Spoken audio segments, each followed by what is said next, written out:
Shalom, perkenalkan nama saya Jenny dan di video kali ini saya akan membahas tentang Roh Kudus dan bagaimana Roh Kudus membimbing manusia supaya memahami kebenaran Allah yang sejati.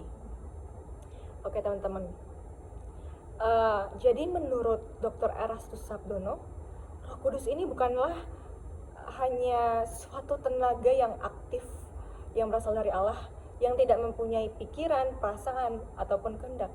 Tetapi Roh Kudus ini merupakan suatu entitas, suatu pribadi yang memang memiliki kehendak, perasaan, dan pikirannya sendiri yang independen. Nah, Roh Kudus ini tentunya keluar dari Bapa, dari Allah Bapa. Sebab memang segala yang sumber segala roh adalah Bapa. Semua roh itu keluarnya dari Bapa, sehingga Roh Kudus itu juga Roh Kudus sendiri itu adalah rohnya Allah Bapa. Begitu teman-teman. Nah, apa sih fungsi Roh Kudus itu? Menurut Dr. Erastus Sabdono, fungsi Roh Kudus itu untuk membimbing manusia supaya mengerti kebenaran Allah. Oke. Dan Roh Kudus ini berfungsi sebagai penuntun orang percaya supaya mengerti nih segala kebenaran Allah secara utuh, bukan hanya kebenaran secara parsial aja.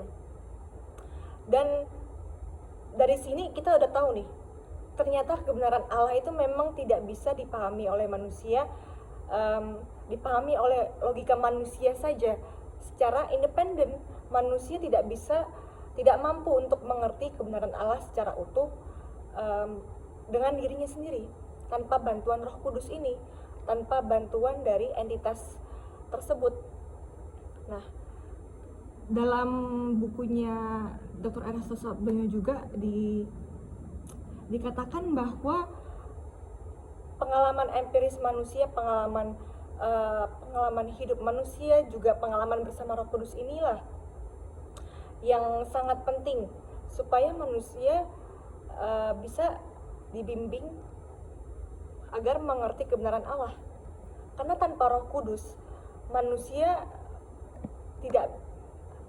bisa salah mengerti dan memahami firman Tuhan, bisa sesat dan bisa termakan dengan penipuan-penipuan rohani, sehingga hidup pun menurut daging, tidak menurut roh.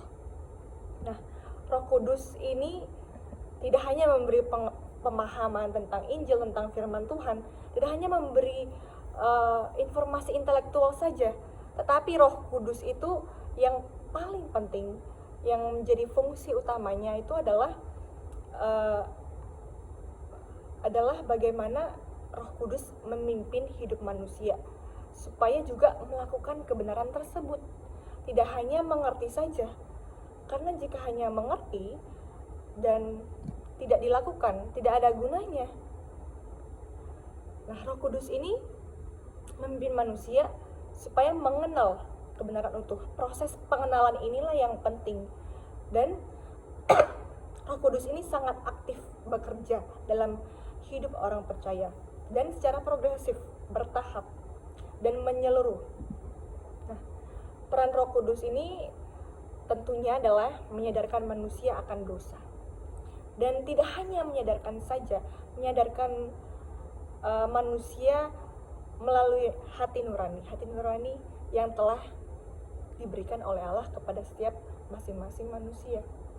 Nah, Roh Kudus ini menggerakkan manusia supaya manusia itu mau bertobat, sadar akan salah sehingga mau bertobat. Tidak hanya sadar saja, oh saya tahu saya salah, saya telah melakukan dosa, saya telah melakukan sesuatu yang tidak baik. Bahkan mungkin tidak hanya tidak baik di mata Allah, tetapi bahkan mungkin bisa jahat di mata manusia. Itu sangat berbahaya sekali dan merugikan orang, dapat sangat merusak jiwa seseorang. Nah, maka dari itu Roh Kudus inilah yang akan memperbaharui akal budi manusia, yang seperti yang dikatakan dalam Roma 12 ayat 2. Dan manusia, jika manusia meresponi Roh Kudus, mendengar Roh Kudus dan meresponinya dengan benar, tentunya akal budi seseorang akan dibaharui. Maksudnya adalah cara berpikir manusia diperbaharui. Yang tadinya hidup menurut daging, jika ia menerima Roh Kudus, istilahnya baptisan Roh Kudus, menerima baptisan Roh Kudus, ia akan meninggalkan kehidupan yang lama dan mengalami kelahiran yang baru, yaitu ya sudah meninggalkan dosa-dosa lama. Apakah ini maksudnya tidak melakukan dosa sama sekali? Jika direnungkan kembali, tidak. Artinya bukan berarti secara otomatis manusia langsung instan berubah,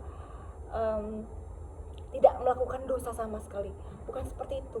Tapi proses Roh Kudus memimpin seseorang, mengubah seseorang itu bertahap. Memang akan banyak jatuh bangunnya, dan juga bahkan jika seseorang sudah dibaptis oleh Roh Kudus pun, orang tersebut bisa juga terlepas dari Roh Kudus. Jadi memang proses hidup seseorang, masing-masing orang berbeda. Nah, dan yang menjadi suatu kekeliruan dan kesalahpahaman terbesar adalah manusia terkadang terlalu fokus pada karunia-karunia Roh Kudus yang bersifat jasmani, yang bersifat lahiriah. Ya, terlalu fokus pada hal yang spektakuler. Contohnya saja seperti mungkin karunia untuk bisa berbahasa roh, dan mungkin seperti yang fenomena spektakuler yang terjadi dalam Alkitab. Misalnya seperti yang tadinya murid-murid Yesus tidak bisa berbahasa ini, tapi seketika saat murid-murid Tuhan Yesus menginjil, semua orang dari berbagai daerah yang memiliki berbahasa yang berbeda-beda, mereka bisa mengerti apa yang dikatakan oleh murid-murid Yesus. Ya, itu memang fenomena spektakuler yang memang dikaruniakan oleh Roh Kudus. Itu memang kekuatan yang berasal dari Roh Kudus, mampu bercakap-cakap dengan bahasa asing, ya, berbagai macam bahasa asing. Itu memang banyak sekali mungkin fenomena spektakuler. Bukannya mengharapkan hal tersebut salah, ataupun fenomena spektakuler ini dianggap tabu, tidak. Tapi jika hanya terfokus di situ, akan menjadi batu sandungan dan tidak akan menjadi berkat, dan malah itu akan menjadi suatu berhala yang menjauhkan fokus utama kita, yaitu pembentukan dan perubahan karakter. Bukannya tentang tanda-tanda jasmani, tanda-tanda lahiriah. Nah, Roh Kudus itu fokusnya adalah karakter, moral, dan pendewasaan rohani. Bukan tentang fenomena-fenomena, bukan hanya tentang fenomena spektakuler tersebut. Tujuan utamanya adalah membentuk manusia supaya menjadi serupa dengan Kristus, menyatukan manusia dengan Kristus yang tadinya terpisah oleh dosa. Nah,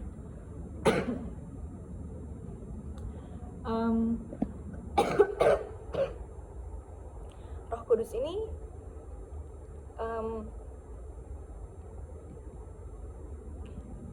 menyatukan manusia dengan Kristus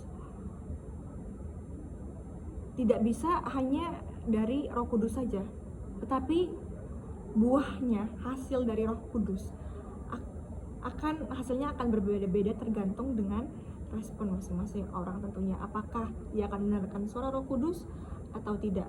Apakah ia akan meresponinya dengan mengikuti alur perubahan, membentuk karakternya atau tidak? Nah, Roh Kudus